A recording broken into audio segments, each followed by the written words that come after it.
Good morning, friends. I pray that wherever in the world you are right now, that the next 2 minutes are a blessing to you, so you can be the blessing to the people the Lord has put around you today. So I was in the car the other day with the kids, driving them to school, and sometimes I listen to this little podcast. It's a really wonderful podcast called True Girl, and it's made for like pre-adolescent kids and their moms, and to listen to and to spark conversation. And anyway, this one was on the topic of providence. And the woman in the podcast told the story trying to explain what providence was. And she said, imagine that you're a little girl and you've got some science homework to do, and you happen to be sitting out in your garden while studying. And she made the comment that God's not going to do the studying for you, but he provided this wonderful environment. You're hungry, and you noticed that your mom had planted a strawberry garden, and you pick a strawberry and you go to eat it, and you notice that there is like a wormhole, so you toss it over the fence, and then you go on to eat the other strawberries. And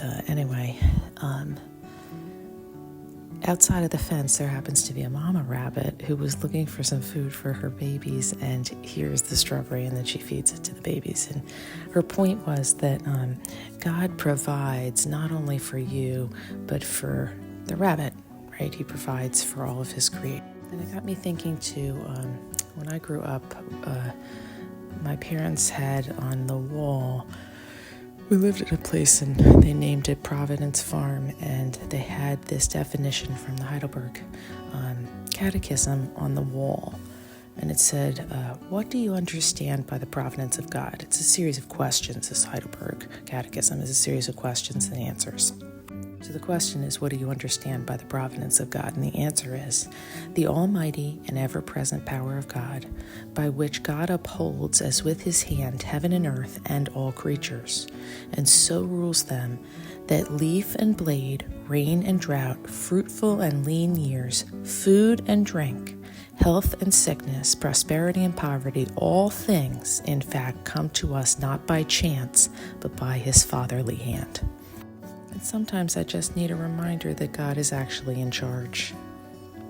And this week I needed a little reminder, this silly little fruit example, that God, if God cares for the rabbit, if he cares for the birds, if he cares for all these things, if not, and not a hair of ours falls to the ground that he doesn't know it, that he loves us so much.